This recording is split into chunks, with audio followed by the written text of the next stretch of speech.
ব্যক্তিগত ক্ষেত্রে যে চিঠিগুলো আমরা ব্যবহার করতাম বা করি, এইগুলোর প্রচলন এখানে কমে গেলেও আপনার সরকারি ক্ষেত্রে বা বিভিন্ন নিয়োগ, বিভিন্ন অফিসের ক্ষেত্রে যে চিঠিগুলো আমরা ব্যবহার করি, এইটার প্রচলন কিন্তু এখানে এখনও আছে। আসসালামু আলাইকুম প্রিয় দর্শক, সবাইকে স্বাগতম জানাচ্ছি আরও একটি নতুন ভিডিওতে। আজকে আমরা এসেছিলাম আত্রাই উপজেলা ডাকঘরে, জানার চেষ্টা করব এখানকার বিভিন্ন বিষয়। এই মুহূর্তে আমি দাঁড়িয়ে আছি আত্রাই উপজেলা ডাকঘরে। এটির অবস্থান আত্রাই উপজেলার ভোপাড়া ইউনিয়নের তিতুলিয়া নামক গ্রামে, অর্থাৎ স্টেশনের পূর্ব পাশে। আমরা সচরাচর যে পোস্ট কোডটি ব্যবহার করে থাকি, এটি হচ্ছে সেই 6596। একটা সময় মানুষের ভাবের আদান প্রদানের মাধ্যম ছিল চিঠি। মানুষ যে সময় চিঠি ব্যবহার করত, এই বাক্সগুলোতে চিঠি মূলত ফেলত এবং এই চিঠিটা চলে যেত এক প্রান্ত থেকে অন্য প্রান্তে।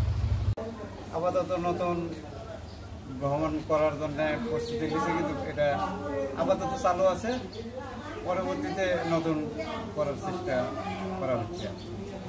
উপজেলা ডাকঘর। জি, বর্তমানে এই পোস্ট অফিসে কি কি ধরনের কার্যক্রম চালু রয়েছে? এখানে পার্সেল এবং জিপি আরও অন্যান্য দ্রব্য আদান প্রদান করা হয়। আমরা মূলত এখানে এসে দেখলাম ডাক সিস্টেমের অনেক কিছু। ব্রিটিশ সময় থেকে এখানে চিঠি, তথ্য ও অন্যান্য সম্পদ আদান প্রদান করা হতো। এই ছোট ছোট কাঠের বক্সগুলোতে শাখা ডাকঘরের তথ্যগুলো সংগ্রহ করা হয়। দর্শক শ্রোতা, আমরা দেখতে পাচ্ছি সেই ব্রিটিশ আমলের সিলমোহর এখনো তারা ব্যবহার করছেন।